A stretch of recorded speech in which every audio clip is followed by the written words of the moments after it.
네. 여러분, 안녕하십니까. 민주당이, 대선 레이스가 본격화되면서 국민의힘 쪽을 향한 이 공격을 좀 이렇게 느슨하게 공세 수위를 낮추는, 그런 모습을 보이고 있습니다. 특히 이제 대정부 공세 수위도 좀 이렇게 낮추는 그런 모습인데요. 윤석열 전 대통령을 때리는 이 빈도도 확실히 줄어들고 있고, 김덕수 권한대행에 대한 이 탄핵 얘기도 쑥 들어갔습니다. 정치권에서는 뭐라고 얘기를 하고 있느냐? 윤석열 전 대통령이 대중에게 자꾸 노출이 되는 편이 오히려 선거에 유리하기 때문에 굳이 공격할 필요가 없다. 이렇게 생각하는 것으로 보입니다. 국민의힘 관계자는 이런 말도 했다고 그래요. 윤석열 전 대통령의 최근 몇몇 언급이 민심과 동떨어진 측면이 있다. 그래서 어, 윤석열 지지층 때문에 그를 제지할 수 없다는 점을 민주당이 즐기고 있는 것 같다. 뭐 이런 얘기까지 하고 있습니다. 지금 국민의힘의 주자들은 이른바 이재명 공포, 이재명 시대가 열리면 매우 공포스러운 상황이 벌어질 것이다. 그래서 공포 마케팅을 하고 있다. 뭐 이런 이야기를 하고 있습니다. 특히 국내임 대선 주자인 나경원 의원이 드럼통에 들어갈지언정 굴복하지 않는다. 이런 사진을 올렸습니다. 여러분 사진 하나 보여드릴까요?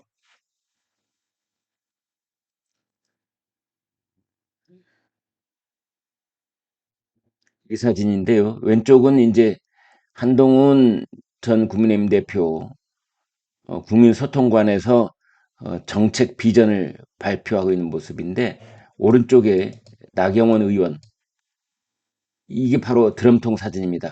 드럼통에 들어갈지언정 굴복하지 않는다. 지금 본인이 이 드럼통에 당근마켓을 통해서 이 드럼통을 구입했다고 그래요. 이 드럼통 안에 들어가 있는 그런 모습입니다. 영화의 한 장면을 지금 패러디한 그런 상황이다 이렇게 볼 수 있습니다. 이경원 의원이 이재명 전 더불어민주당 대표를 비판하기 위해 직접 드럼통에 들어가 찍은 사진이다. 이 내용 여기까지 보셨는데요. 그래서 이재명 시대가 열리면 드럼통에 들어가야 되는 어, 그런 상황. 드럼통에 넣어서 거기에 시멘트를 부어서 이걸 굳힌 다음에 바닷속에 빠뜨려 버리는 그런 영화 장면이 있었죠. 그런 얘기를 지금 패러디하고 있는 겁니다. 어제 국민의힘 그다음에 더불어민주당 출마 선언 주자들 예비 후보들 등록을 마감을 했습니다. 민주당은 3명입니다. 이재명, 김동연, 김경수. 근데 뭐 거기는 사람들이 별로 관심 없죠. 어차피 이재명이다. 지금 이렇게 돼 있는 거고.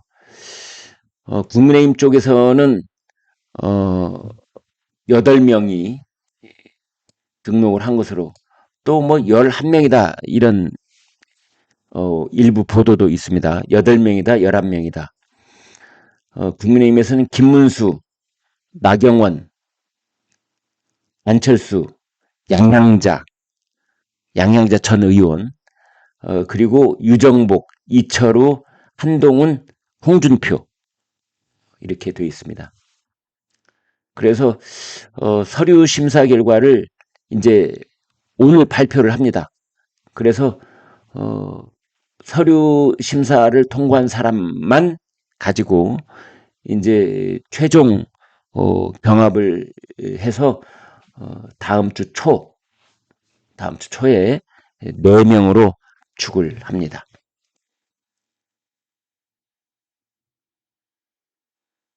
이재명 그 더불어민주당 전 대표가 공수처를 강화하겠다.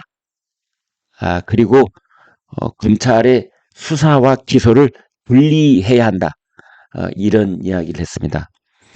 공수처, 윤석열 전 대통령 탄핵 과정에서 수사, 체포, 구속 이 과정에서 그 말도 많고 탈도 많았던 실력이 그 바닥에 있었던 그리고 오동이라는 사람의 그 캐릭터와 그 사람의 능력, 그 사람이 가지고 있는 생각, 편향성 이런 것들이 여실하게 드러났던 그런 공수처를 오히려 강화를 하겠다 해서 정가에서는 매우 뜨악한 그런 반응을 보였습니다. 그러나 아마 이재명은 자신이 대선 주자가 되기까지 공수처의 역할이 있었다라고 보는 것 같아요. 그리고 이제 검찰의 수사 기소를 분리해야 된다. 이제 이것은 문재인 정권 때부터 그 문재인과 조국이 이 오매불망 꼭 이뤄내겠다고 했던 그 검찰 개혁의 골자 중에 하나가 수사 기소 분리였거든요. 아마 그래서 이재명은 그 친명계 쪽의 여론을 일부 끌어들이고 그 흡수하려는 목적으로 이런 이야기를 하고 있는 것이 아닌가. 공수처를 강화하고 검찰의 수사 기소를 분리하겠다. 이런 말을 했습니다. 안명 빅텐트, 안명 빅텐트.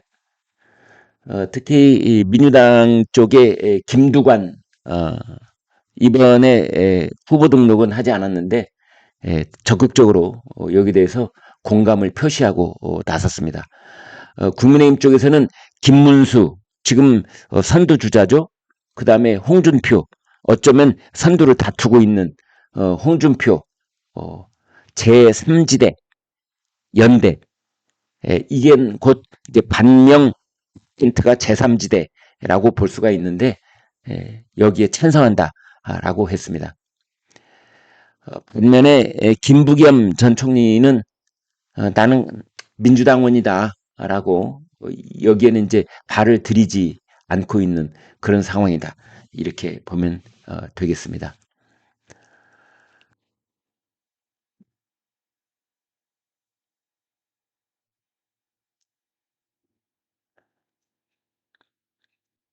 그러니까 지금 이제 김문수, 홍준표 두 사람이 반명 빅텐트에 찬성한다라고 이제 말씀을 드렸는데 나경원, 한동훈 이 두 사람도 찬성 의사를 내비쳤습니다. 그래서 지금 국민의힘 쪽에서는 그 가장 앞서 있는 주자들이 다 반명 빅텐트 속속 가세를 하고 있는 그런 모습입니다.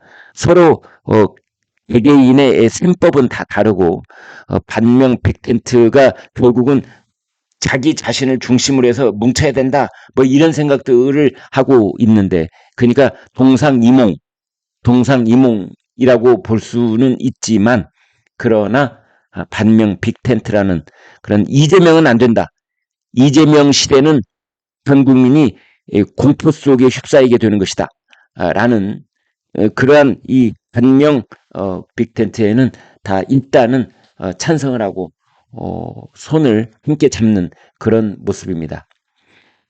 반명 빅텐트의 핵심은 뭐니 해도 한덕수라고 볼 수 있죠. 한덕수 대행은 전원책 변호사도 그런 얘기를 하더군요. 이재명이 안 가지고 있는 걸 한덕수는 다 가지고 있다. 그래서 이재명을 이길 수 있는 가장 유력한 카드는 한덕수다. 이제 그런 얘기를 어제 저하고 방송 중에 했습니다. 가령 뭐 영어 실력과 외교 안보에 관한 그 국정 운영 능력이 탁월하다든지 또는 이재명에 비해서 월등한 경제 전문가다. 라든지 뭐 이런 것들 그 이재명에 비해서 전혀 어떤 사법 리스크가 없다. 뭐 이런 점들. 그러니까 그 이재명에 비해서 국민들이 유권자가 선택을 할 때 이재명과 짱 차별되는 그 정반대의 대척점에 있는 후보가 한덕수다 이렇게 볼 수 있다는 거죠. 국내임의 다른 정치인들은 이재명만큼 어떻게 보면 정치적 그런 이 먼지가 뭐라고 해야 되나 그 정치적인 어떤 이 때가 묻어 있는 그러면 제가 너무나 그안 좋게 얘기를 한 것 같은데 좋게 이야기하면 정치적 불륜이 쌓여 있는 그런 사람들이잖아요. 홍준표도 그렇고 나경원도 그렇고 김문수도 그렇고 그 이재명도 마찬가지고 그렇게 정치적인 그 여정이 있어서 그런 것이 좀 이렇게 쌓여 있는 사람들이라면 한덕수는 그런 것이 전혀 없다. 그래서 그런 신선함이 있다. 그래서 지금 국민들은 오히려 그 국민의힘도 민주당도 아닌 그런 어떤 정치적인 과거가 없는 그런 신선함을 지금 바라고 있는 거고 경제 전문 행정관료로서의 그 지난 4, 50년을 살아온 그 이력 이것을 오히려 더 높게 사고 있는 것 아닌가 그런 얘기들이 나오고 있습니다. 국민의힘에서는 이 이제 이 예비 후보들의 경선은 4등 싸움 이렇게들 보고 있습니다. 그러니까 1, 2, 3등은 정해져 있다. 1, 2, 3등은 김문수, 홍준표, 한동훈 1, 2, 3등이고 4등이 누구냐? 4등이 누구냐? 나경원이냐? 안철수냐? 그런 얘기들이 나오고 있습니다. 그래서 4등 싸움이 치열하다.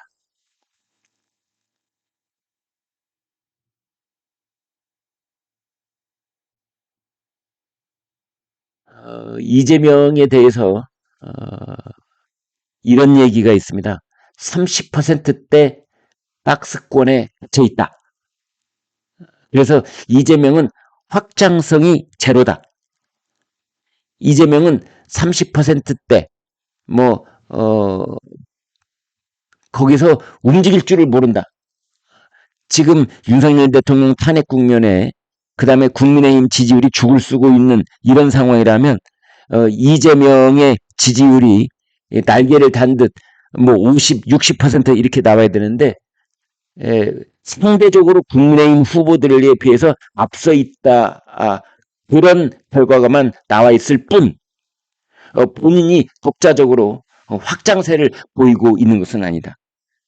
현재 국민의힘 후보들에 비해서 상대적으로 크게 앞서 있는 그런 여론조사 결과만 나왔지 본인의 힘으로 중도층에 있는 사람들이 난 이재명이 좋아 라고 해서 유입돼 들어오는 그런 증거는 전혀 없다. 그래서 이재명의 지지율은 횡보 상태다. 갈짓자. 왔다리 갔다리 하고 있는데 그것이 30%대에 그쳐 있다. 결국은 이재명이 흡수해 갈 수 있는 표가 있겠는가. 결국은 김동연이나 김경수가 얻고 있는 지지율을 흡수해야 될 텐데 김동연, 김경수의 지지율은 1% 정도에 불과합니다. 따라서 흡수해봤자 30%대 지지율 탈출은 불가능하다. 이렇게 보고 있는 거죠.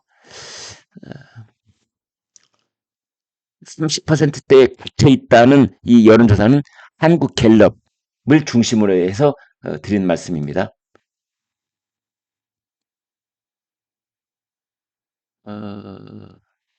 이재명 대표가 유시민, 김용옥하고 대담을 했는데 이런 말을 했습니다. 나는 누가 괴롭혀도 보복한 적이 없다. 보수 유권자들이 갖고 있는 그 걱정과 우려, 공포 마케팅 이런 거에 이제 선을 긋고 나는 정책에 집중할 것이다. 이렇게 강조를 했는데 그러면서 한다는 말이 내란 관련자들은 처벌해야 된다. 그랬습니다. 그러니까 사람들은 당장 그런 얘기를 합니다. 이재명은 나중에 이런 말 할 수도 있다. 내가 보복한 적 없다니까 정말 보복 안 하는 줄 알았나 봐. 그래서 야, 노란을 처벌한다는 것, 그러면 차기 정부가 들어서고 만약 이재명 대통령 시대가 열린다면 내란을 처벌해야 된다? 그 약속을 지키겠다 하면은 문재인 정권 초기에 적폐청산위원회 만든 거하고 뭐가 다르겠어? 뭐든 자기하고 마음에 안 드는 거 있으면 다 내란하고 엮어서 다 처벌하겠다고 나서지 않겠어? 이런 비판들이 나오고 있습니다. 네, 여러분 고맙습니다.